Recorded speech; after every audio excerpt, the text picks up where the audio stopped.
isisira ko sa inyo mga kagala. Kung gusto niyo pumunta ng ibang part ng Europe, yung Croatia,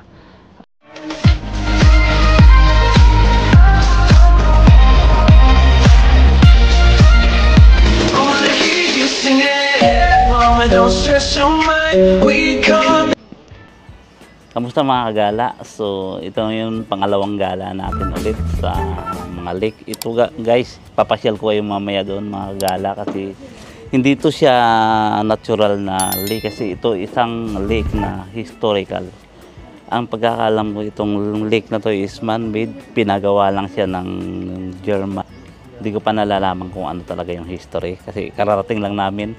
Plano ko sanang mag-sangyup tayo sa may tabing lake guys. Dala namin yung mga pang-sangyup natin, ngunit ang layo pala ng parking, so hindi ko na siya babalikan mga kagala. Dito na lang tayo kumain sa restaurant. So kung titingnan mo, napakaganda yung restaurant nila dito. So mamaya mga kagala, papasyal tayo doon. Napakalaki ng man-made lake nito. So napakaganda, nakaka-relaxing. So after ng 7 days na pagtatrabaho mga kagala, walang day off. So ngayon nabigyan ako ng day off, 2 araw. Kahapon sana tayo gagala, pero medyo pangit yung panahon, hindi siya ganun ka sunny day. Hindi katulad dito, mas magandang araw, hindi na rin masyadong malamig mga kagala. Magaganda-ganda na yung panahon. At may chichika nga pala ako sa inyo mga kagala. Dito pala sa Pulan mga kagala is priority nila yung magpapahinga sa trabaho. Hindi katulad ng puro trabaho na lang, binibigyan nila dito ng yung life nila na balance talaga. Tulad nila, ang daming tao dito mga kagala. Ano doon? Ang dami nakikitang nagbabike doon sa kabila. Yan. Tsaka may kunting isisira ko sa inyo mga kagala. Kung gusto niyo pumunta ng ibang part ng Europe, yung Croatia at saka Philippines. Sa Philippines lang po, i-clarify ko na, kasi baka maguluhan kayo, baka yung taga ibang bansa magtanong din. Philippines lang siya mga kagala. Kung wala kayong gagastusin, government to government yung process, mga 3,000 job daw ang offer. So yun, sa DMW website makikita nyo yun. So, or pumunta kayo sa Department of Migrant Worker. So kain muna tayo mga kagala. Napakaganda.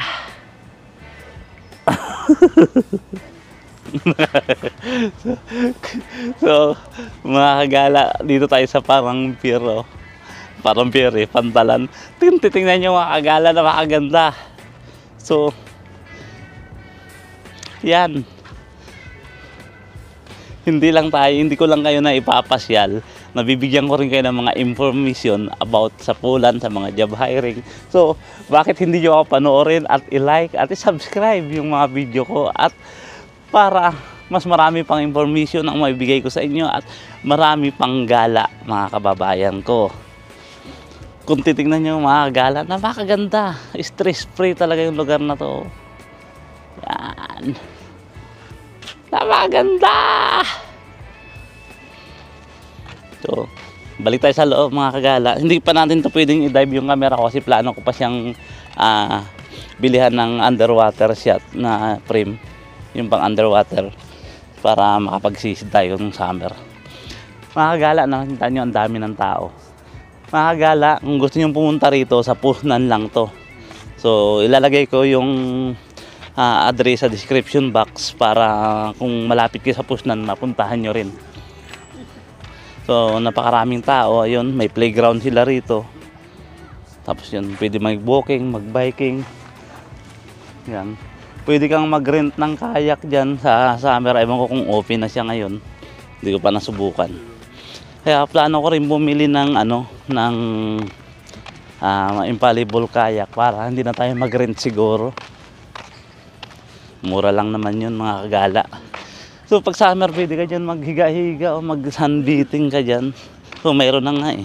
Pero medyo malamig pa mga kagala. Yan.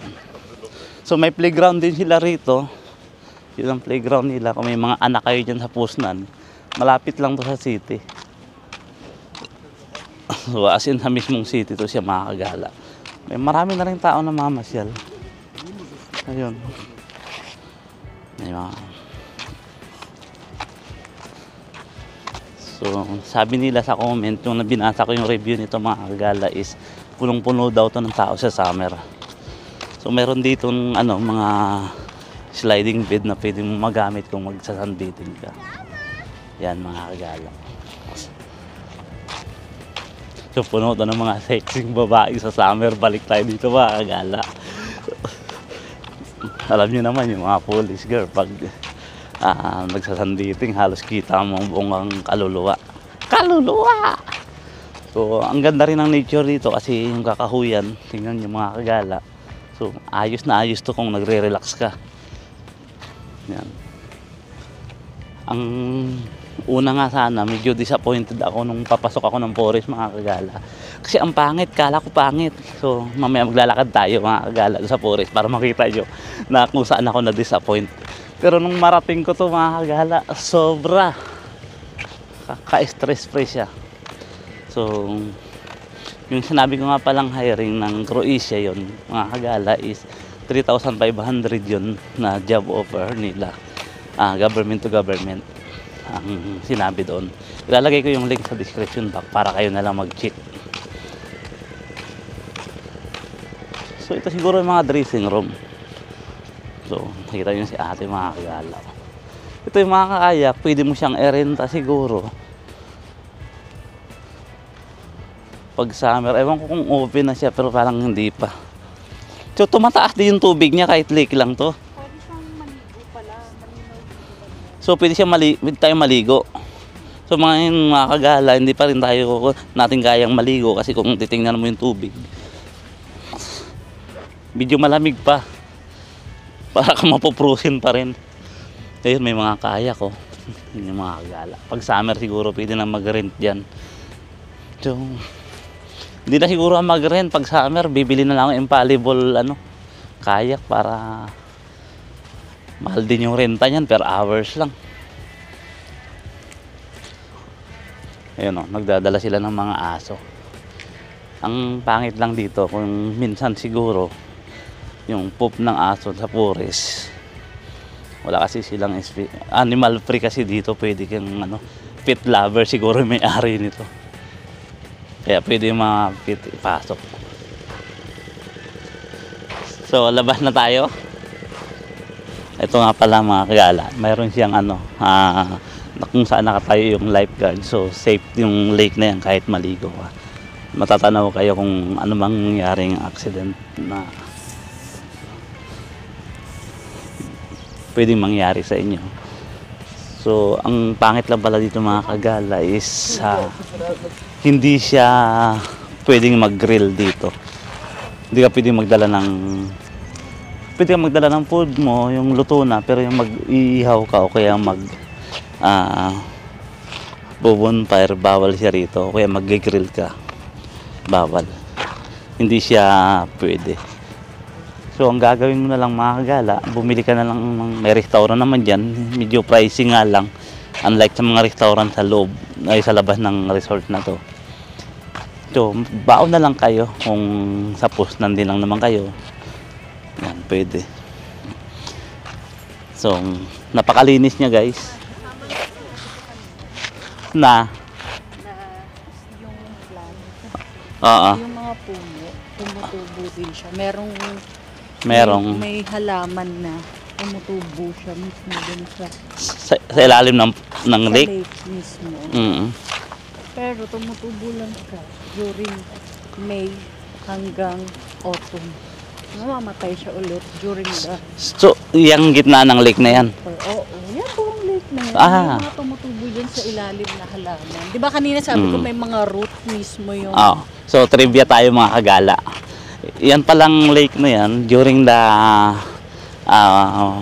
summer season, may tumutubong mga kahoy dyan. So, pagdating ng winter, mamatay din yung mga kahoy at kaya makikita mo dyan sa ilalim ng dagat may mga ugat siya ng kahoy. So, ang galing, mayroong mga rampa ng mga bike doon mga kagala.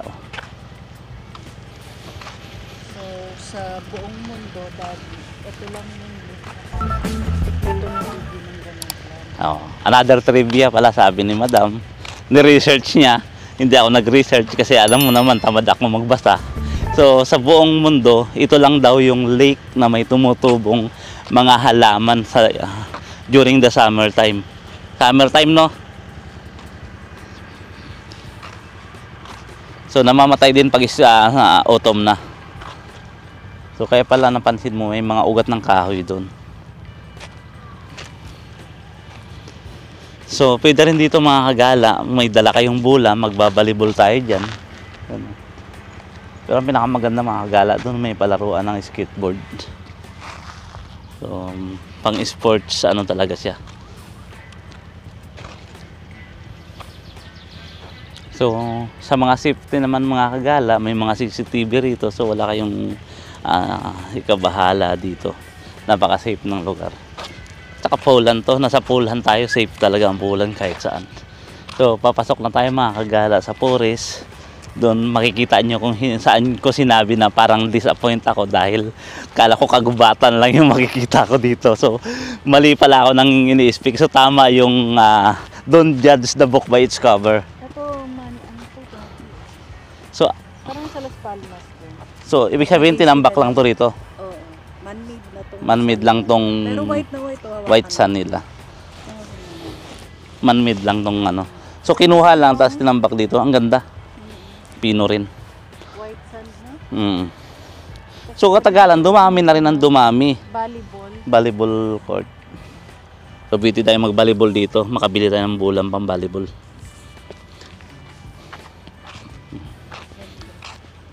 Sulit. Ganda. Yung nga sinasabi ko doon sa kabundukan. So hindi mo talaga makikita ang kagandahan hanggat hindi mo nalalapitan. Yung pagdating mo, ang ganda! Wow! Gago! Sige, palabas na tayo mga kagala at may pupuntahan pa tayong mga kaibigan. Yan. Ito yung sinasabi ko sa inyo nang papasok kami na parang disappoint ako kasi puro gubat lang yung dinaanan namin mga kagala. So hindi ko ma-speak na may ganyang kagandang view ang ating makikita. So, dito muna mga kagala. See you tayo mamaya. Kukuha rin tayo ng mga konting clip sa ano. So, dito yung nilakad natin mga kagala. Itong palang ano na to, hindi pa to na siya na bago. Ano sila? Alipin nila yung mga Jews. Oo. So, nung during the war, dinala nila dito yung mga Jews na yun. Para sila yung gumpo. Ano nila? Kumbaga sa Alipin. alipin nila. So, yung German ang nagpagawa niyan. Ang mga gumawa ay mga Jewish. Oo.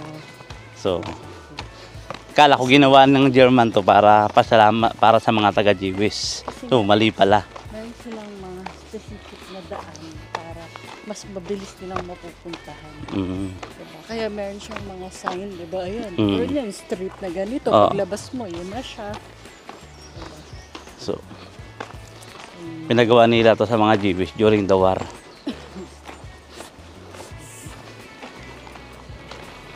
Tapos, laki ng bike ni ate. Marami silang alipin ng mga Jewish dito. Yan. Kung tutuusin, yun nga, makikita mo lang dito mga kagala, is forest nga lang siya. Pero yung bawat daanan pala niyan, may mga lagusan yan. Ginagamit to ng German during the war dati na para mabilis silang maka-escape kung sakaling habulin sila ng mga kaaway nila.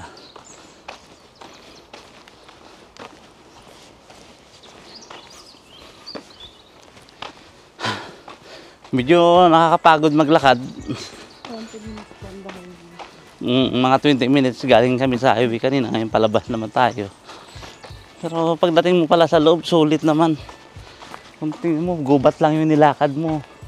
Pero may isa, pag narating mo na yung pinaka niya, lake niya, may tagong ganda. Napakaganda. Hingala ko.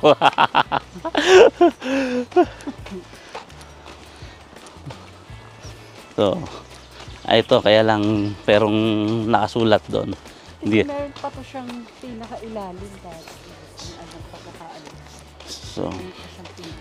So siguro ngayon sarado na rin yung underground na yun. Ito na yung pila. Kasi historical to siya, Ayun, mga ayun, kagala. may mga tulay-tulay siya. Tutulay. Ito. Yan, mga tulay. Kasi pinagawa to ng German para. Yan, diretso sa labas dyan na yung car natin. Napakalaki din nung ano, ng park na to. So, mahirap ikutin siya. Yung mga paglalabasan nila. Ito yung mga plaza. Yan. Nakalagay dyan kung ilang kilometer ang plaza na lalabasan. Plaza, Malibo, yung doon namin nilagay yung ano namin, sasakyan. So, mayroon din plaza, Smokza. Hindi ko alam paano pronunciation yan. Magkakaiba siya ng daanan, mga kagala. Yan. So, napakalaki pala siya. Ito yung map niya. So, ito siya. So, isang buong poro siya na ganyan, na may lake. Ito yung lake niya. May siya iba't ibang lake from the inside. Yeah. Ito yung pinaka-lake niya. So, napakalaki niyang ano, tagus-tagusan. May lake din dito. Dito lake din. Mm. So, madami siyang ano. Yun nga lang, bawal ang alcohol. Kahit bawal ka magpasok dyan. Mm. So, doon ka lang pwede bumili. Bawal ka magpasok. Kasi doon may nagtitinda na eh. Okay lang siguro magdala. May mga dala silang dala. Oo. Siguro ngayon okay na. So, Dala lang siguro sila.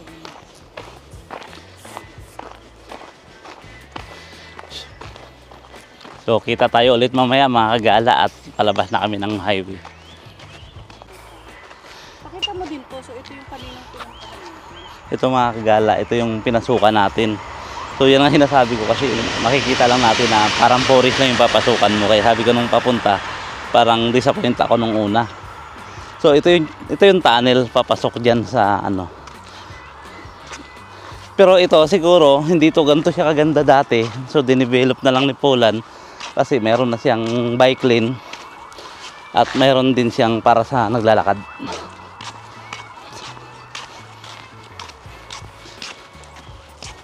So, kung titingnan mo, so mahihirapan kang hanapin eh. Kasi ginugoogle namin, arrive na raw kami, sabi ni Google, pero hindi namin makita yung pala, papasok ka pa, maglalakad ka pa ng bali 20 minutes para makita mo yung ganda. Yan, ito yung tunnel, papasok ka dyan. Ito, tingin ko, hindi pa to siya nababago. Ito pa rin yung dati kasi sinaunang adobe siya eh. Oh, pero ito tingin ko na bago na. Kasi may mga CCTV na nga siya. Pero dapat hindi sila gumagawa nito, yung pangit eh.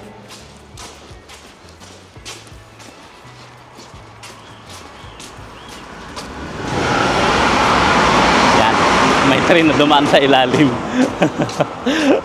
Nagulat ako. So, ang parking dito sa labas ay yung sasakyan namin. At pauwi na tayo.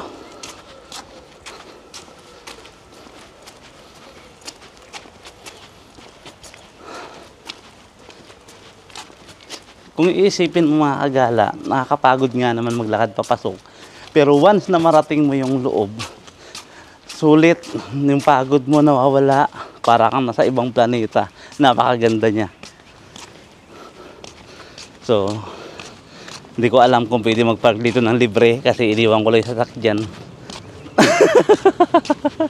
Baka nakaklam na tayo.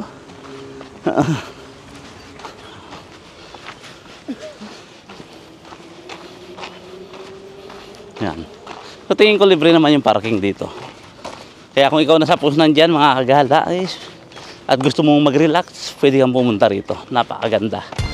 So, ayan yung ating sasakyan.